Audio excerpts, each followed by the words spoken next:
There's never been a better time to be prepared as now. So this winter is going to be the toughest winter we've probably seen for many years, especially us people that have been spoilt for so long. We are heading for a fuel crisis in the UK, and also Europe will be suffering from the gas problem due to the war that's going on. So I suggest for all of us is to get an alternative fuel source, something to heat your food, your meals, something to keep warm, to make a nice hot brew, and some hot water bottles for the colder months. And also, if you're prepared yourself, tell other people or help other people to get these resources. You definitely need one or two other forms of heat source, maybe wood, coal or charcoal, and gas, bottled gas. Get yourself a gas stove to heat and prepare meals, hot drinks during the winter months. And if you've got a wood burner in your house, get that sorted out, get that primed for the winter months. Because if we have extremes like we're having now in the UK with the heat, if we get an extreme cold spell and they ration us to 3 days, which they're saying, of electricity, we're going to be cold. And don't forget, if we've got gas and we haven't got electric, your boiler won't work. One, it needs the electric for the pump, and two, electronic ignition. So think about these things for the winter. Be prepared. Don't be one of them people suffering and begging others and putting strain on other people's resources. But it's something to really consider now. I know it's the hot months, but forward thinking again, thinking of the future, it's great to be prepared. Peace of mind, and gives you that confidence that you're not going to suffer, and none of us want to suffer. And also get yourself some warm clothing and some decent shoes, decent sleeping bag. You know, if it's cold and you haven't got alternative heat source, you can keep warm via your sleeping bag or your wool blankets. So tough times are coming this winter. Also now, bulk cook some of your food, make some stews, make some chilies, put it in the freezer and store it that way. Only if you've got an alternative power source like a generator or a power pack. Electric power generators are awesome because when the grid comes back on, you can charge your power station and then have it running for the duration of the power cut. So your freezers will never go down. You can keep them up and running. They don't burn loads of wattage, and a decent sized power pack will keep them freezer and fridge going.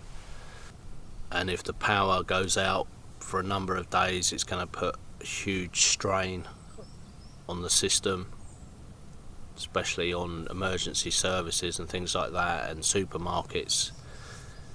If they haven't got backup generating systems, it's going to put a massive strain. So it's even more reason to prepare yourself and your family. You don't want to rely on the system. You want to be independent from that.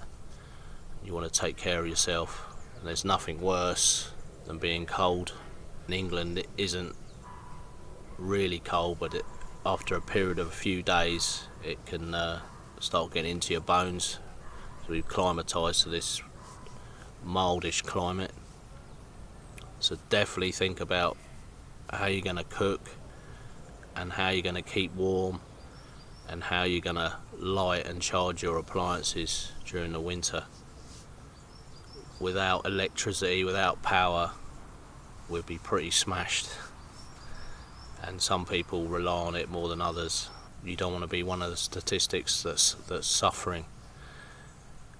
And don't forget, even if the grid doesn't get shut down for a period of time, the fuel prices, the energy prices are going through the roof in October.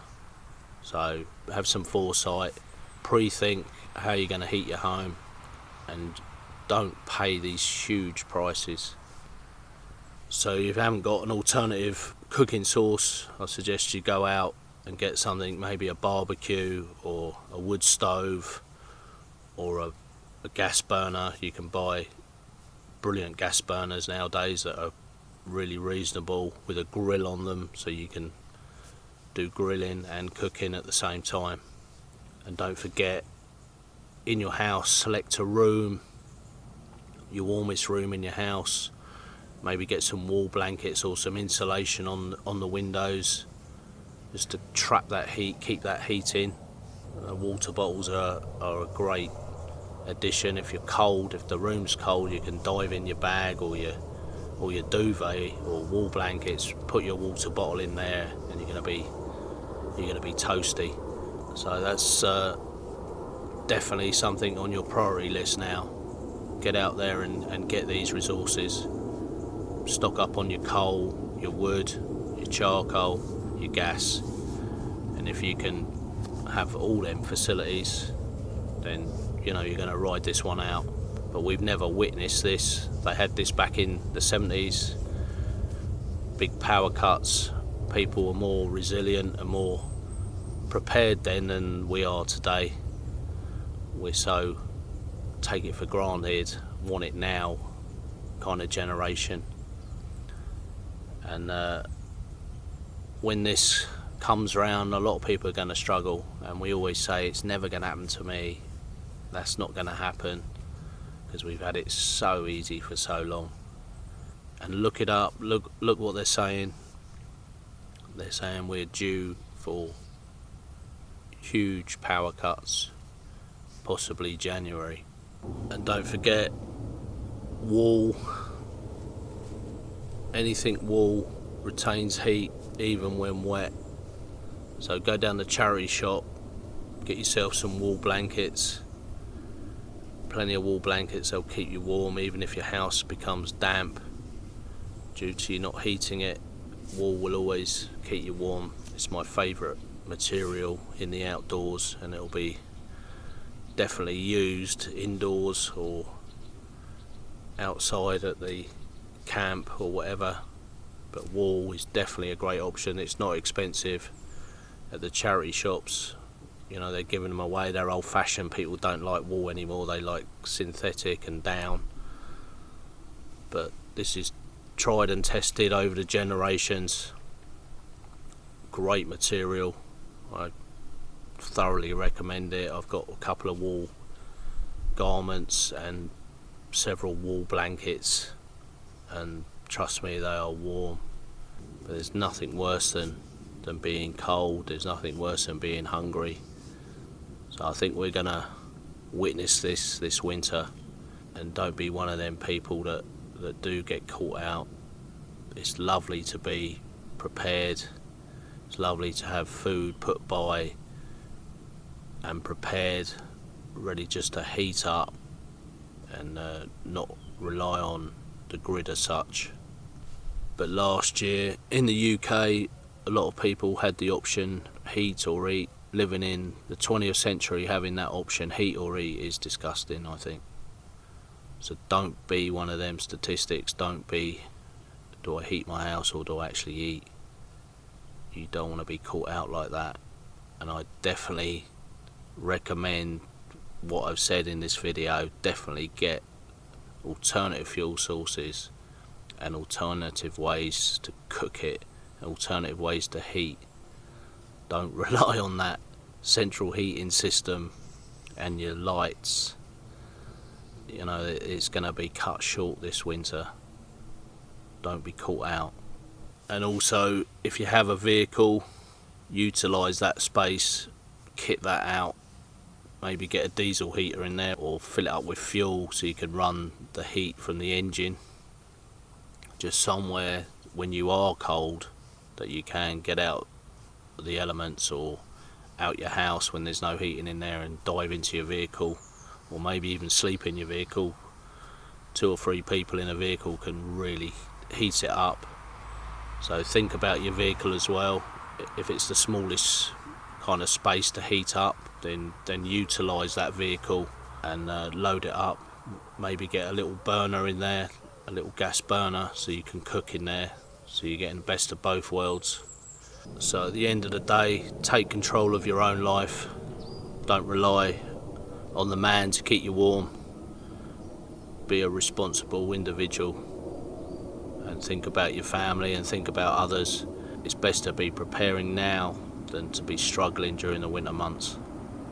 So I hope you're all keeping well, guys, and you know, it's great to have this preparedness mindset. It just gives you that peace of mind, that confidence, that insurance policy that you and your family as a man are going to be able to look after them and take care of them if things, you know, do get tough, which, you know, they are this winter. We're going to really struggle. You know, a lot of people are going to struggle, and I really feel sorry for the older generation that have, you know, paid all their bills, paid all their taxes over the years, and they just can't afford to pay their fuel bills. You might say, oh, this is never going to happen, but look at the energy prices now. Look how we're paying extortionate prices for our gas and electric. So there is a problem, and you have to remedy that problem. You have to think outside the box. You have to think about being more self-sufficient. You know, if you're tight for money now, what's it going to be like in October when the prices go up again? And then on top of that, fuel, energy cuts as well. So it's going to be carnage for a lot of people that aren't prepared. If you're a disbeliever in all this preparedness, look it up. It's all there. All the information's there on the internet. Look at reliable sources on the internet. Look what's coming and prepare yourself for it. So get prepared, get them bits and pieces in, and if you think of anything else to help others, leave it in the comments. How to keep warm, or how you're going to heat your food, and how to bulk cook your food now. And if you have the money, you can buy, you know, ration packs or dehydrated or freeze-dried foods that are really quick and easy, just with some boiled water, and then you're laughing. But don't get caught out. So thanks a lot, guys. I hope you found the video interesting, and like I said, leave in the comments if you have any ideas or what your preparedness is for the winter months. I know England and Europe are going to really struggle, and you know, it's coming everywhere. So get prepared and start sourcing all them bits of kit now, and it'll give you that peace of mind and confidence during them colder months.